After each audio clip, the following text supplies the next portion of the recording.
Inilah bangsa-bangsa yang dibiarkan Tuhan tinggal untuk mencobai orang Israel itu dengan perantaraan mereka, yakni semua orang Israel yang tidak mengenal perang Kanaan.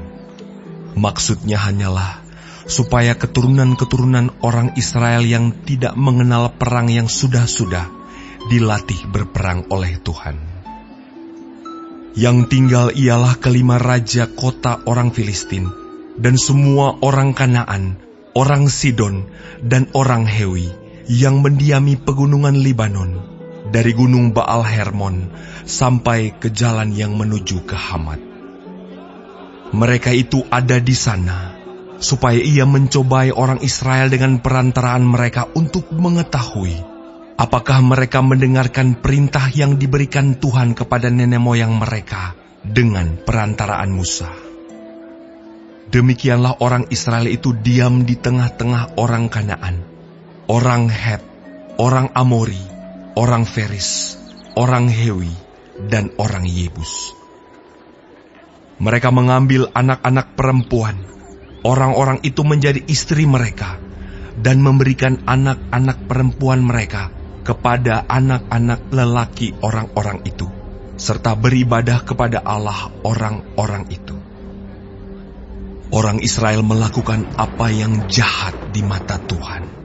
Mereka melupakan Tuhan Allah mereka dan beribadah kepada para Baal dan para Asyera. Lalu bangkitlah murka Tuhan terhadap orang Israel, sehingga ia menjual mereka kepada Kushan Rishyataim, raja Aram Mesopotamia, dan orang Israel menjadi takluk kepada Kushan Rishyataim 8 tahun lamanya.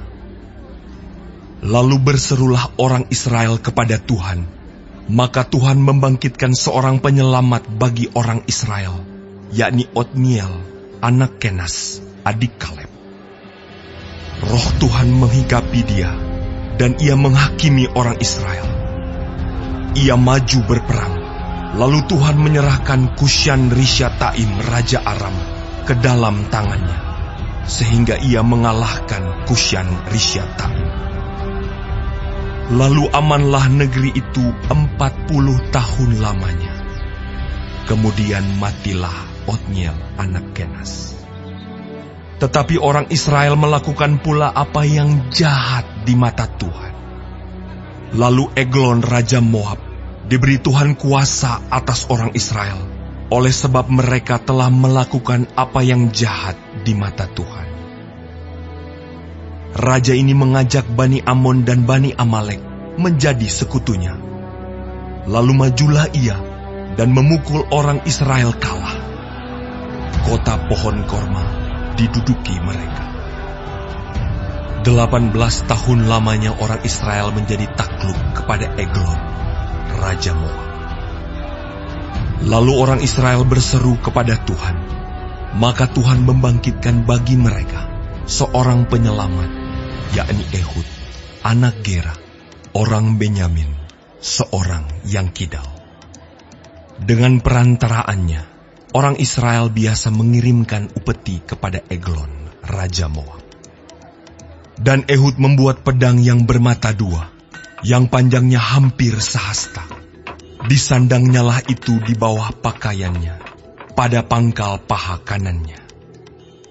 Kemudian ia menyampaikan upeti kepada Eglon, raja Moab. Adapun Eglon itu seorang yang sangat gendut. Setelah Ehud selesai menyampaikan upeti itu, disuruhnya pembawa-pembawa upeti itu pulang. Tetapi ia sendiri berhenti pada batu-batu berpahat yang di dekat Gilgal dan kembali menghadap raja. Berkatalah ia, "Ada pesan rahasia yang kubawa untuk tuanku, ya raja," kata Eglon. "Diamlah dahulu." Maka semua orang yang berdiri di depannya itu pergi keluar. Lalu Ehud masuk mendapatkan dia, sedang ia duduk sendirian di kamar atas, di rumah peranginannya. Berkatalah Ehud, "Ada firman Allah yang kubawa untuk tuanku." Lalu bangunlah ia berdiri dari tempat duduknya. Kemudian Ehud mengulurkan tangan kirinya, dihunusnya pedang itu dari pangkal paha kanannya dan ditikamkannya ke perut raja. Sehingga hulunya beserta mata pedang itu masuk. Lemak menutupi mata pedang itu, sebab pedang itu tidak dicabutnya dari perut raja. Lalu keluarlah ia melalui pintu belakang.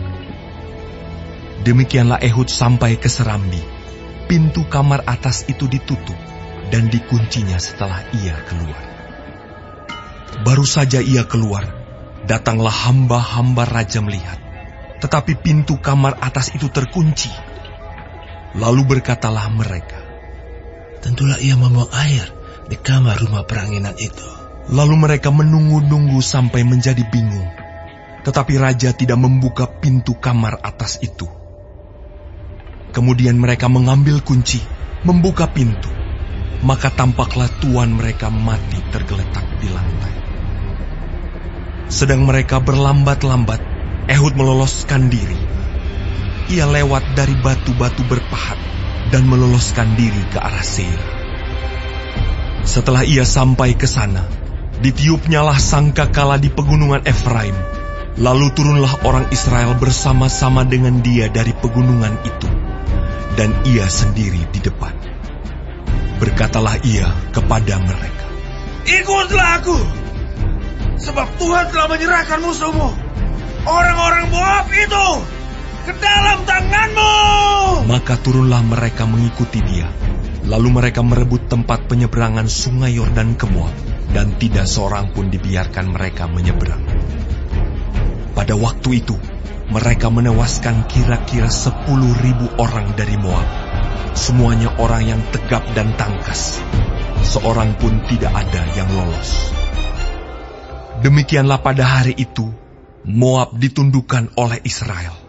Maka amanlah tanah itu 80 tahun lamanya. Sesudah dia, bangkitlah Samgar bin Anak. Ia menewaskan orang Filistin dengan tongkat penghalau lembu, 600 orang banyaknya. Demikianlah ia juga menyelamatkan orang Israel.